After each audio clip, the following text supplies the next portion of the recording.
하나님의 공동선이라는 주제 두 번째 말씀, 길이라는 주제로 말씀을 대언하겠습니다.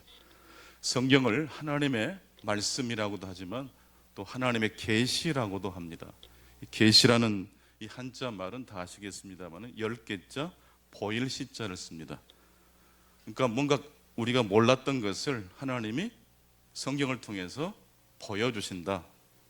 수수께끼와 같이 생각했던 풀리지 않았던 비밀이 풀어졌다. 성경을 읽으면 단순히 지식이 쌓이는 것이 아니고 바로 인생의 문제에 대한 하나님의 해답을 만날 수 있다. 이게 바로 성경의 핵심입니다. 성경을 통해서 우리는 이 세상의 감춰진 비밀을 알 수 있습니다. 창세기 1장을 보면 태초에 하나님이 천지만물을 창조하시고 보시기에 심히 좋았다라고 말씀해 주셨습니다. 무엇이 그렇게 좋으셨을까요? 이 세상의 모든 피조물들은 존재 자체가 다 아름다웠다는 것입니다. 무엇이 선이고 무엇이 악인지 요즘은 막 분별하려고 하지 않습니까? 태초에 하나님이 천지만물을 창조하셨을 때는요, 선과 악을 분별할 필요가 없어요. 존재하는 모든 것이 다 선이었어요.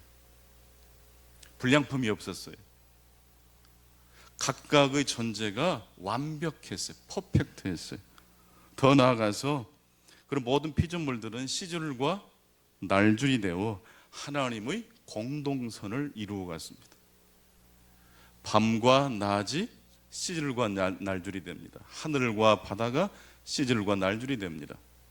남자와 여자가 시절과 날줄이 됩니다. 강한 사람이 연약한 자의 짐을 시절과 날줄이 돼서 저어주는 것입니다. 그런데 이 아름다움에 균열이 생기기 시작했습니다. 흠이 생긴 것입니다. 그 결과 존재하는 모든 것들이 선하지 않게 되었습니다. 만나면 만날수록 좋은 이야기가 나와야 되는데 가까이 갈수록 고슴도치가 서로 만나면 만날수록 서로를 찌르잖아요. 존재의 결핍이 생긴 다음부터서는 그 존재의 결핍이 가시가 돼서 가까이 가면 서로를 아프게 해요. 죄란 무엇입니까? 악이란 무엇입니까? 범죄를 저지르는 게 죄가 아니고 근원적인 의미로 볼 때 죄란 악이란 선이 결핍된 것입니다. 모자란 것입니다. 이제 존재하는 모든 피조물들은 부족함을 갖고 존재하게끔 되어 있습니다. 부족하다는 것, 여러분 기름이 떨어지면요 자동차도 막 노란불이 막 들어오잖아요. 빨리빨리 가서 기름 채워 넣으라고. 뭔가 결핍이 되고 AS가 필요하면요 불이 들어와요. 신음소리를 내기 시작합니다. 절규하기 시작합니다. 오늘도 이 탄식 소리가 비명소리가 들려옵니다. 자연도 소리를 지르고 사람들도 소리를 지릅니다. 로마서 8장 22절 23절을 같이 읽겠습니다. 피조물들이 다 이제까지 함께 탄식하며 함께 고통을 겪고 있는 것을 우리가 아느니라. 그뿐 아니라 또한 우리 곧 성령의 처음 익은 열매를 받은 우리까지도 속으로 탄식하여 양자 될 것 곧 우리 몸의 속량을 기다리느니라. 그러니까 예수 안 믿고 자기 마음대로 사는 사람만 탄식하는 게 아니고 성령의 기름 부으심을 받고 거듭난 성도들도 하나님과 동행하는 삶을 살아도 이 땅에 사는 동안에는 완벽한 행복이 가능하다, 불가능하다? 불가능하다는 겁니다.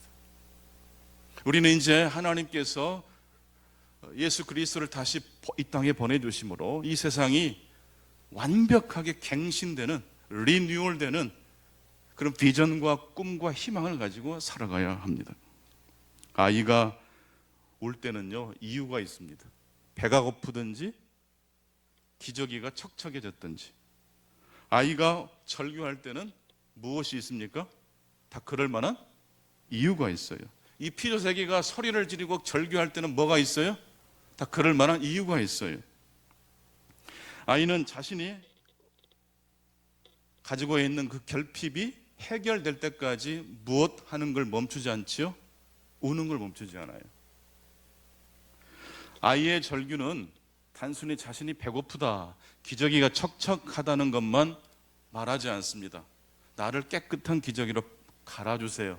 내가 지금 배고프니까 빨리 맛있는 밥을 주세요. 우유를 주세요. 라는 것이. 여러분, 절규는요, 목적이 있어요. 방향이 있어요. 길 가다가 어떤 사람이 싸우는 걸 보셨습니까? 그 싸우는 이유가 있어요. 이유가 있어요. 근데 그 이유가 계속 추적에 들어가 보면요, 무엇에 대한 갈망일까요? 무엇이 다 채워지지 않아서 그렇게 화가 나 있고 속상할까요? 하나님의 기름 부으심이 부족하기 때문에, 선이 결핍되어 있기 때문에 우리는 늘 절규하고 고통을 토로하게 되는 것입니다. 최근 택배 기사의 과로사 소식을 접하면서 너무 마음이 아팠습니다. 코로나19 기간에 우리 대한민국 국민들을 가장 위로해 주는 분들이 누구십니까? 택배 기사님들이거든요. 식당에 가서 밥을 먹을 수 없을 때도 주문하면 다 집에까지 다 배달이 됐어요. 그런데 그분들이 너무 과로하고 직업 환경이 이거 노동법을 초월한 법의 사각지대를 교묘하게 어기는 이 사업주들 때문에 그분들이 가로사로 지금 몇 사람이나 연속해서 돌아가시는지 몰라요. 그분들의 처우를 당장 개선해야 합니다. 그분들의 절규를 결코 외면해서는 안 됩니다. 에스겔 47장 9절 말씀을 보게 되면 하나님의 성전에서 물이 흘러나옵니다. 성전의 동쪽 방향으로 이 물이 흐르더니 이게 무릎을 차오르게 될 정도로 물이 막 가득 차고 나중에는요, 강을 이루게 되고 바다를 치유하는 놀라운 기적이 일어나는 것을 볼 수 있습니다. 함께 같이 읽어보겠습니다. 시작. 이 강물이 이르는 곳마다 번성하는 모든 생물이 살고 또 고기가 심히 많으리니 이 물이 흘러 들어감으로 바닷물이 되살아나겠고 이 강이 이르는 각처의 모든 것이 살 것이며. 여러분, 이 강이 뭘 살렸다고 그럽니까? 바다를 살렸어요. 사해 바다를 가리키지만 물론 이건 은유적 표현입니다. 죽은 바다까지도 이 하나님의 성전에서 나오는 물이 살려냅니다. 여러분, 아까 왜 악이 되고 죄가 된다고 그랬죠? 결핍 때문에, 부족해서 죄가 되고 악이 됩니다. 집안 형제들끼리 싸우는 이유 보세요. 부족해서 싸우는 거예요. 넘치면 싸울 일이 없어요. 우리 성도님들도 하나님의 은혜가 넘치면 사망의 음침한 골짜기도 통과해낼 줄로 믿습니다. 하나님의 은혜를 사모하셔야 돼요.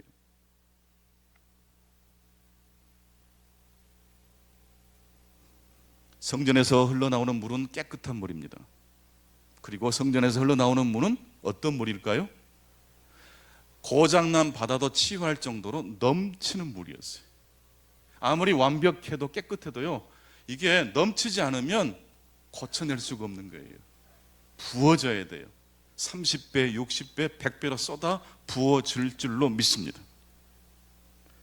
오늘 신약의 본문 역시 지금까지 말씀드렸던 하나님께서 이 성경을 통해서 우리에게 말씀하신 그 말씀과 계속 이어지는 말씀입니다. 갈라디아서 6장 6절로 12절 말씀을 조금 쉽게 번역된 성경으로 한번 읽어보면 좋겠습니다. 그대로 그냥 개역 개정을 하셨나요? 아니면? 자, 그러면 개역 개정으로 같이 읽겠습니다. 처음부터서요. 앞에 다시 돌려주세요. 갈라디아서 6장 6절로 12절 말씀까지 같이 쭉 읽겠습니다. 시작. 가르침을 받는 자는 말씀을 가르치는 자와 모든 좋은 것을 함께 하라. 스스로 속이지 말라. 하나님은 업신여김을 받지 아니하시나니 사람이 무엇으로 심든지 그대로 거두리라. 자기 육체를 위하여 심는 자는 육체로부터 썩어질 것을 거두고 성령을 위하여 심는 자는 성령으로부터 영생을 거두리라. 우리가 성을 행하되 낙심하지 말지니 포기하지 아니하면 때가 이름에 거두리라. 그러므로 우리는 기회 있는 대로 모든 이에게 착한 일을 하되 더욱 믿음의 가정들에게 할지니라. 기독교의 가르침을 받는 사람은 자기 삶에서 누리는 유익을 교사와 기꺼이 나누어야 합니다. 조금 더 착각하지 마십시오. 여러분은 하나님을 속일 수 없습니다. 인생의 결과는 전적으로 무엇을 뿌렸는지에 달려 있습니다. 저급한 본성을 위해, 자기의 저급한 본성을 위해 씨를 뿌린 사람은 결국 본성이 죽게 되고 부패할 것입니다. 그러나 성령을 위해 씨를 뿌린 사람은 성령이 주시는 영원한 생명을 얻을 것입니다. 선한 일을 하면서 지치지 마십시오. 포기하지 않는 한 최후 결실은 보장되어 있습니다. 그러니 기회가 있는 대로 모든 이에게, 특히 기독교 가정의 식구들에게 선한 일을 합시다. 조금 쉽게 번역된 이 필립스 성경이라는 성경으로 제가 동일한 본문을 읽어드렸습니다. 여러분, 신구약 성경이 동일하게 말씀하시는 게 뭡니까? 원래 처음부터서 악이 있었지 않았다는 것입니다. 원래는 하나님 보시기에 퍼펙트였습니다. 선하게 살려고 노력할 필요도 없었어요. 존재하는 것이 다 선이었어요. 그런데 이것이 그 선에 균열이 생기면서부터 모든 게 다 어긋나기 시작했어요. 그리고 피조물들까지도, 인간만 탄식하는 것이 아니고 자연들도 소리를 지릅니다. 이때 소리를 지르는 것은요, 아프기 때문이기도 하지만 궁극적으로 무엇을 바라보는 갈망이 담겨 있는 절규일까요? 하나님의 회복을 갈망하는 절규입니다. 요한복음 14장 6절 말씀에서 우리 예수님께서는 이렇게 말씀하셨습니다. 내가 곧 길이요 진리요 생명이니 나로 말미암지 않고서는 아버지께 올 자가 없느니라. 예수님은 길이요 진리요 생명이십니다. 그래서 예수님께서 제자들을 부르실 때 나를 따라오려거든 자기를 부인하고 자기 십자가를 지고 나를 믿으라 하셨습니까? 따라오라 하셨습니까? 여러분, 어떤 것을 아는 것하고 그 아는 것을 넘어서서 그것을 경험하기 위해서 걸어가는 것은요, 차이가 있을까요, 없을까요? 책상에서 성경 공부로 하나님을 아는 것과 삶 속에서 그 옛날 이스라엘 백성과 하나님이 동행하셨던 민수기처럼 내 삶의 일상에 하나님이 함께 하신다는 믿음을 가지고 살아가는 것과는 분명히 차이가 있을 겁니다. 그렇다면 머리로만 알지 않고 예수님을 따라가는 신앙은 어떤 신앙일까요? 여러분, 한번 눈을 한번 감아 보실랍니까? 잠깐 눈을 감고 만약 여러분들이 제자리에서 서서 이 의자를 다 치우고 10번 정도 제자리를 계속 돈다고 생각해 보십시오. 10번은 너무 짧네요. 한 3분 정도 계속 그 자리를 맴도는 한번 행동을 취한다 해 보십시오. 이제 눈을 뜨셔야 됩니다. 나는 자신 있다. 내 주변을 그래도 약간의 차이가 있겠지만은 거의 벗어나지 않고 제자리를 돌 수 있는 자신이 있다라고 생각하시는 분들만 손 한번 들어보실래요? 별로 안 계십니까? 눈을 감고 사람이 제자리를 돌면요, 제자리만 돌까요? 저 끝에 가 있을까요? 결국 왜 그런지 아세요? 목사님은 어떻게 그걸 아세요? 제가 해봤거든요. 제 친구 목사님이 수도원을 경영하시는데 오늘 저희 친구들이 모여서 같이 책도 읽고 기도도 하는 시간을 가졌는데 휴식 시간에 그래요. 눈을 감고 한번 제자리 돌기 한번 해보자고. 여기 있는 사람 100% 자기가 생각하는 방향과 전혀 다른 곳에 아마 도착했을 거라고. 그때 제가 손을 들고 그런 말 하지 말라고, 내가 이 정도는 할 수 있다고 했는데 결국 저는 어디가 있었을까요? 어떻게 이렇게 잘하십니까? 정말 구석재가 있더라고요. 너무 놀랐어요. 근데 제가 이렇게 몸을 이렇게 아무리 제 자리만 돌려고 애를 쓰고 결심을 해도 안 되는 이유가 있더라고요. 왜 그렇죠? 사람의 몸이 약간 틀어져 있어요. 여러분, 다리도 약간씩 서로가 짝짝인 줄 아시죠? 어깨도 약간 기울어져 있고요. 다 그래, 마찬가지예요. 이걸 눈을 뜨고 걸을 때는요, 내가 이렇게 몸이 기울어져 있지만 뭘로 통제하고 교정하는 거죠? 눈을 보면서 내 목적지를 향해서 그냥 교정하면서 가는 거니까 내가 마치 몸이 기울이지 않은 것처럼 착각할 뿐이에요. 우리가 말씀을 통해서, 예배를 통해서 분별을 해서 이 정도 우리들이 삶의 유지를 하는 것이지, 말 그대로 인간의 지식과 스스로의 힘을 가지고 이 세상을 살아간다고 하십시오. 우리의 바램과 소원대로 목적지를 향해 갈까요? 엉뚱한 곳으로 미끄러질까요? 흑암의 시간, 앞이 캄캄할 때 그래서 홀로 있는 것은 대단히 위험합니다. 밝은 대낮도 혼자서 씩씩하게 신앙생활하는 것은 대단히 위험합니다. 하물며 시련이 왔을 때는 더더욱 혼자서 그 문제를 끙끙대면 안 됩니다.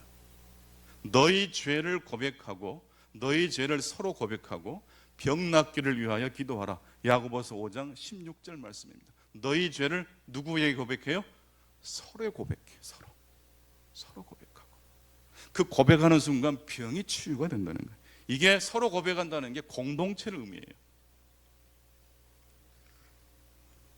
아이들이 자라나서 혼자서 스스로 하겠다고 고집을 피울 때가 있어요. 책가방도 혼자 싼다 그러고 혼자서 양말도 신는다고 그럽니다. 약간 미숙하지만 부모는 대견하게 생각하고 독립심과 자립심을 키우기 위해서 격려해 줍니다. 대학에 들어가고 직장에 들어가고 결혼을 합니다. 그 모습만 봐도 부모는요, 일 다 끝낸 것 같아요. 독립하는 것은 모든 사람의 목표입니다. 그래서 누군가 우리가 공경에 처했을 때 누군가 우리를 도와준다면 내가 연약한 존재라는 것이 사람들에게 드러나는 것이 됩니다. 내가 아직 미성숙하다는 이야기가 됩니다. 그래서 우리는 도움을 받는 것을 굉장히 부끄러워할 때가 있어요. 도움을 주는 것은 소중히 여기지만 도움을 받는 것은 굉장히 내가 연약한 존재가 돼버리는 듯한 아주 자존심의 상함이 온다는 것이죠. 우리가 왜 열심히 공부하고 왜 열심히 일을 합니까? 다 독립하기 위해서입니다. 독립에 성공할 때 무엇이 주어질까요? 자유가 주어집니다. 그렇다면 독립에 성공해서 경제적 자립도 하고 지식의 자립도 하고 세상을 살아갈 만한 능력도 갖춰지면 그 다음은 정말 완벽한 행복이 펼쳐질까요? 부모로부터 해방이 되고 자녀로부터 해방이 되고 친구로부터 해방이 되고 심지어 하나님으로부터 해방이 되면 진정한 자유가 올까요? 그것은 자유가 아니라 외로움이 되고 결국 무엇이 됩니까? 고립이 됩니다. 그것이 바로 하나님 보시기에 좋았더라라는 이 말씀을 완벽하게 뒤집어 버리는 것입니다. 갈라디아서 6장 6절의 말씀을 보게 되면 가르침을 받는 자는 말씀을 가르치는 자와 모든 좋은 것을 함께 하라고 그랬습니다. 여러분, 가르치는 자는 강한 자라고 한번 하십시다. 그 가르치는 자에게 배우는 사람은 약한 자라고 할 수 있습니다. 그런데 강한 자가 약한 자를 일방적으로 도울 수 있죠. 약한 자는 강한 자를 도울 수 없죠. 천만의 만만의 말씀이에요. 지난 몇 달 동안 제가 온라인 예배를 해보니 알겠더라고요. 이건 예배가 아니다. 성도님들과 함께 교감하면서 예배할 때요, 무엇이 생기는지 아세요? 설교를 제가 10개를 준비했지만 성도님들 믿음으로 아멘 하시면요, 이게 15개가 될 때가 있어요. 신비한 사건이 일어나요. 가르치는 자와 배우는 자는 일방적 관계가 아니고 서로를 도와주는 관계입니다. 하나님은 오늘 우리에게 말씀하십니다. 함께 하라고. 자족할 때 자유가 주어지는 게 아니고 그것은 초보적 자유입니다.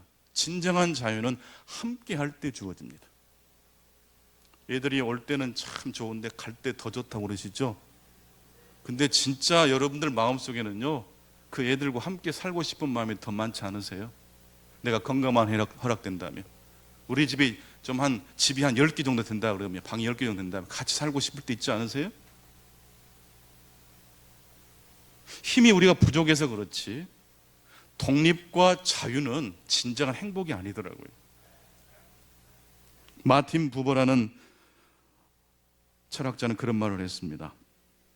당신은 도움을 주어야 한다. 당신이 만나는 각 사람이 도움을 필요로 하기 때문이다. 그들은 당신의 도움을 필요로 한다. 도움의 필요와 도와줄 능력이 서로 무엇을 열어줍니까?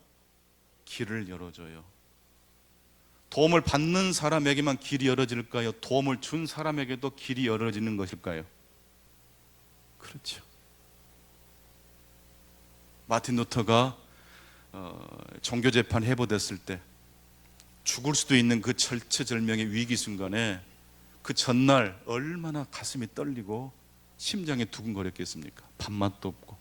근데 그때 이제 그 임종을 앞에 둔 루터를 만나고 싶었던 한 성도가 한 번만 만나달라고, 나를 위해서 좀 기도해 주실 수 있냐고. 지금 내일이면 루터의 목숨이 어떻게 될지 장담을 못하는 순간인데, 내가 지금 내 자유를 잃어버릴 운명인데 하나님의 종으로서의 그 의무를 이 사람이 요구하는데 과연 해야 되는가? 내 자유와 의무가 충돌이 일어날 때 우리는 갈등합니다.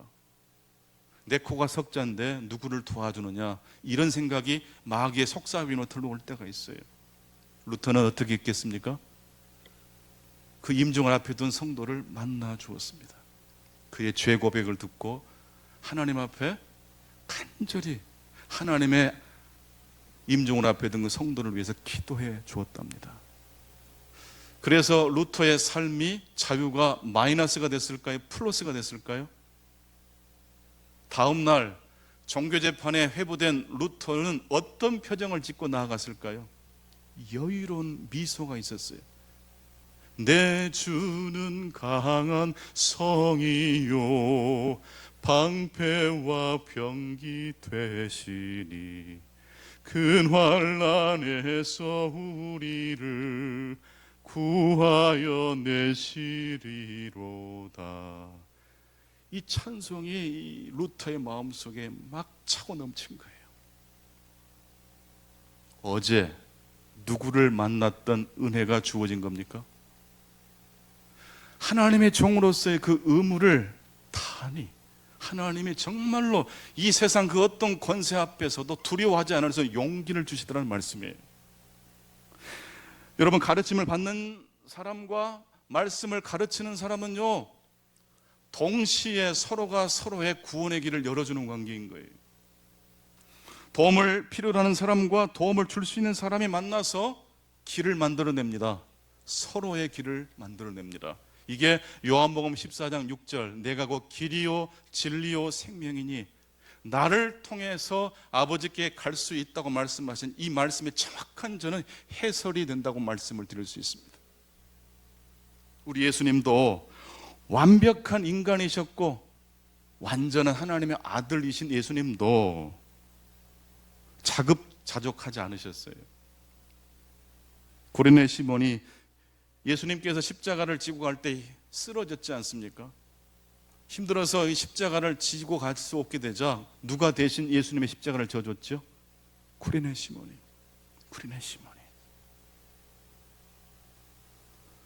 제자들과 함께 예수님 배를 타고 가실 때 예수님은 제자들을 믿고 고온히 잠에 빠지셨습니다. 5,000명을 먹일 때 누구의 도움을 받으셔서 하셨습니까? 한 소년이, 한 아이가 예수님께 자기가 먹을 도시락을 가지고 왔을 때 그 도시락을 가지고 온 이 소년의 도움을 예수님은 거절하셨나요? 받으셨나요? 받으셨어요. 예수님도 자급자족하지 않으셨어요. 홀로 씩씩하게 구원의 사역을 이루신 게 아니에요. 상호 의존의 모습을 우리에게 보여주십니다. 우리 역시 강할 때든지 약할 때든지 서로의 도움을 주고 받음으로 주님을 만날 수 있다고 말씀드릴 수 있습니다. 영화 미량이라는 영화, 그 영화 내용을 말하려고 하는 건 아니고요. 그 영화 이 미량의 주연 배우가 전도연이라는 배우인데 감독은 이창동 감독이시지 않습니까? 근데 이 영화를 찍으면서 이 전도연이라는 이 주연 배우가 너무너무 어렵고 힘들었대요. 이창동 감독님 때문에. 한 장면을 10번도 20번도 찍어요. 근데 20번을 찍어도 커트라고 해야지 이것이 통과라고 하는 것인데 커트라는 말을 안 하신대. 이제 됐다라고 말을 안 하는데 답답해가지고 감독님 이제 컷이죠? 라고 전도연 배우가 말을 할 정도였답니다. 왜 이 감독님은 딱 준비해서 현장에서 딱 끌어가지 않고 이렇게 힘들게 할까? 너무 힘들었는데 영화를 다 찍고 난 다음에 이해가 됐답니다. 영화 감독은 전지전능한 존재가 아니라 배우자가 그러듯이, 스태프들이 그러듯이 영화 감독도 모든 걸 다 알고 영화를 만드는 건 아니다라는 걸 깨닫게 된 거예요. 그 순간 눈이 확 열리더래요. 단순히 영화 한 편 찍은 게 아니고 인생에 대한 가치관이 혁명이라는 거예요. 여러분, 아버지는 모든 걸 다 알아야 됩니까? 선생님은 모든 걸 다 알아야 됩니까? 실수하면 안 됩니까? 영화 감독도 현장에서 버벅든다는 걸 전도연이라는 이 배우가 알고, 이 연기자가 알고 연기에 대한 새로운 눈이 떠졌어요. 도움을 받는 자와 도와주는 사람이 서로 길을 열어주는 것, 이것은 교회 생활뿐만 아니라 영화를 찍는 현장에서도 가능한 이야기입니다. 자기의 육체를 위하여 심는 자란 자기에게 매몰된 사람을 의미합니다. 자기 육체라는 빈약한 토지에 씨를 뿌리는 자, 그에게는 빈약한 것밖에 거둘 것이 없습니다.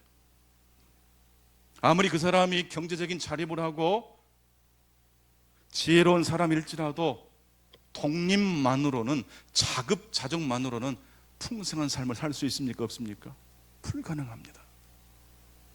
우리는 매 순간 독립의 길을 걸어갈 것인가, 상호 의존의 길을 걸어갈 것인가를 선택해야 됩니다. 내가 선택하지 않더라도 선택하지 않는 선택을 선택하는 선택으로 우리의 삶은 그 방향으로 갈 수밖에 없어요.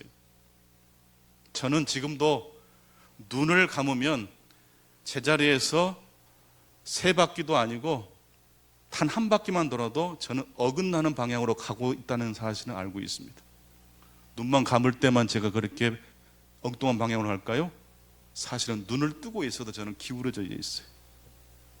그래서 형제 자매들이 제대로 길을 걸어가고 있는 모습을 보면서, 아, 그렇게 가면 안 되는구나, 내가 조정해야 되나, 교정을 하게 되는 것이죠. 한대수라는 가수를 좀 나이가 좀 지긋하신 우리 성도님들은 아실런지 모르겠습니다. 행복의 나라로라는 아주 유명한 노래를 부르셨죠. 제목 그대로 이 노래는 희망을 노래합니다. 가사도 좋고 멜로디도 아주 경쾌합니다. 듣기도 좋고 부를 때도 굉장히 신명납니다. 그런데 이 노래를 이 한대수라는 이 가수가 가장 고통스러웠던 시절인 그의 나이 18살 때 작사 작곡을 한 노래라고 합니다. 불우했던 가정사를 통과하는 가운데 한대수는 자신의 괴로움을 이 노래에 담아 토로했습니다. 한대수의 절규가, 그의 아픔이 노래하기에 했습니다. 그런데 한대수는 절망을 노래하지 않고 희망을 노래했습니다. 이 세상의 모든 피조물들은 절규한다고 그랬습니다. 노래하고 있습니다. 슬픈 노래인 것처럼 보이지만요, 그 노래는 다 목적지를 가리켜요. 어디일까요? 하나님의 나라의 완성이에요. 배고프다는 것이 빵을 만들어낼 수 있는 건 아니지만 배고프다는 것은 어딘가에 우유가 있다는 것이고 먹을 것이 있다는 걸 가리키지 않습니까? 오늘 왜 우리는 주일날 또 주님 전에 어김없이 찾아왔습니까? 하나님의 말씀이 사모하기 때문입니다. 한대수는 아버지가 미국 유학을 갔는데 갑자기 사라져 버렸어요.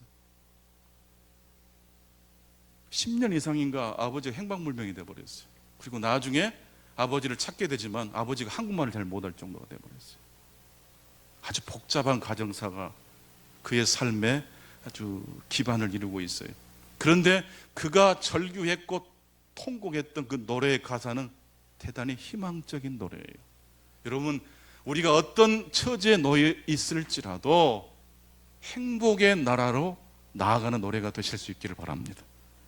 장막을 걷어라 너의 좁은 눈으로 이 세상을 떠보자.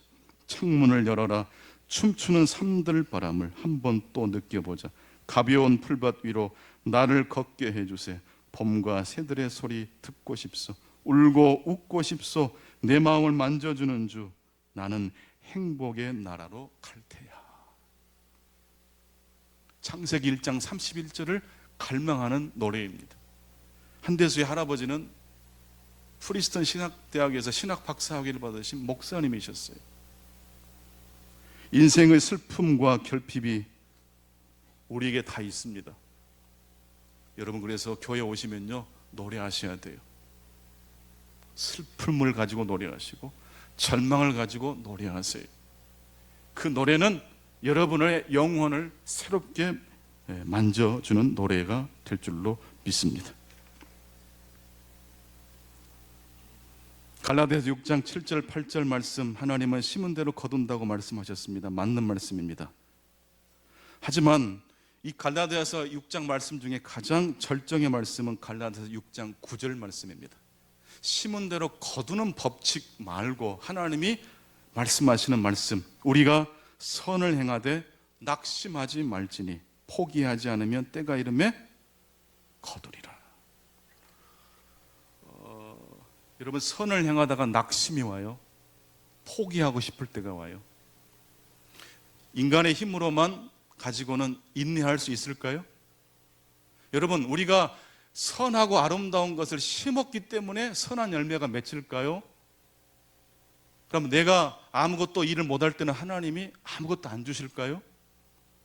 선한 행동을 하기 때문에 우리가 하나님의 자녀가 됩니까? 하나님의 사랑받은 자녀가 되었기 때문에 선한 일을 하는 것입니까?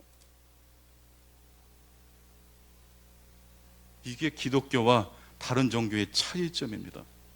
선한 행동을 하기 때문에 하나님이 우리를 받아주신 게 아니고 하나님이 우리를 받아주셨기 때문에 우리는 성령이 기뻐하시는 씨를 뿌리는 자가 된 줄로 믿습니다. 그래서 우리는 언제나 나의 출발 지점이 어디인지를 기억하셔야 돼요. 죄인임에도 불구하고 우리를 조건 없이 받아주신 하나님의 복음은 예수 믿을 때만 필요한 게 아니고 예수를 20년 30년 믿고 계속 순례자의 길을 갈 때도 여전히 필요한 하나님의 복음입니다. U2라는 유명한 아일랜드 출신의 락 그룹이 있습니다. 그 U2의 리드 보컬이 보노라는 분인데 그분의 신앙 고백을 제가 여러분들께 좀 같이 소개해 드리고 싶어서 준비해 왔습니다. 대중음악가로서 대단한 분입니다. 근데 이분은 지금도 헐벗고 전쟁이 나고 기아에 허덕이는 곳이 있으면 달려갑니다. 하나님께 받은 은혜를 그냥 자기 것으로만 삼는데 만족하지 않고 공동선으로 바꿔내시는 삶을 삽니다. 우리나라도 지난번 다녀가셨죠? 자, 그의 고백을 한번 화면을 보면서 같이 읽겠습니다. 그러나 진정 저의 무릎을 꿇게 한 것은 바로 은혜와 업보의 차이였습니다. 알다시피 모든 종교의 중심에는 업보의 개념이 자리 잡고 있습니다. 눈에는 눈, 이에는 이처럼 뿌린 대로 거둬야 하는 것이죠. 실제 법률에서도 모든 행위는 그에 상응하는 만큼 갚아주도록 되어 있습니다. 우주의 중심에 업보라는 개념이 존재하고 있음이 틀림없습니다. 나는 분명히 그렇다고 확신합니다. 그러나 은혜라는 개념은 이것을 완전히 뒤집어 버립니다. 은혜는 합리성을 넘어섭니다. 우리가 행한 일에 사랑이 끼어들기 때문입니다. 저에게 이것은 정말로 기쁜 소식이었습니다. 저는 어리석은 일을 얼마나 많이 저질렀기 때문입니다. 업보라는 기준으로 판단받는다면 제겐 아무런 가망이 없을 것입니다. 그 기준은 저의 실수를 용납하지 않으니까요. 하지만 저는 은혜를 붙잡습니다. 십자가 위에서 저의 죄를 담당하신 예수님을 의지합니다. 그리스도의 죽음이, 그분이 온 세상의 죄를 지심으로써 우리가 행한 것들이 우리에게 돌아오지 않는다는 것을 의미합니다. 그래서 우리의 타락한 본성이 숙명적인 죽음으로 치닫지 않을 수 있는 것이죠. 바로 그것이 핵심입니다. 이 사실이 우리를 겸손하게 만듭니다. 우리를 천국으로 인도하는 것은 결코 우리의 선한 행위가 아닙니다. 선한 행위를 하지 말라는 뜻이 아닙니다. 선한 행위를 하는 그 동력을 누가 주신다는 것입니까? 예수 그리스도가 주신다는 것입니다. 약하고 쓰러졌을 때는요, 십자가를 많이 의지합니다. 은혜가 충만하고 다른 사람을 도울 수 있을 정도로 능력이 생기면 십자가는 필요 없습니까? 그때도 십자가가 필요합니다. 날마다 예수 그리스도 십자가를 지시고 나아가시는 저와 여러분 되시기를 축원합니다. 기도하겠습니다. 하나님 아버지, 힘들고 어려운 삶을 저희들이 살고 있습니다. 하나님께서 원래 의도하셨던 아름다운 선이 균열이 생겼고 하모니를 이루던 그 모든 공동체의 질서도 깨지고 피조세계도 탄식하게 이르렀습니다. 하지만 피조물들이 탄식하는 것은 목적 없는 탄식이 아닙니다. 우리 그리스도인들이 탄식하는 건 역시 하나님 나라의 완성을 바라보는 탄식인 줄로 믿습니다. 슬프고 힘들기 때문에 울지만 더 나아가 정신을 바짝 차리고 하나님의 나라가 이 땅에 완성될 부활의 소망을 향하여 갈망하고 노래하는 행복의 나라를 꿈꾸는 우리 모두가 되게 해 주옵소서. 예수 그리스도 이름으로 기도하옵나이다. 아멘.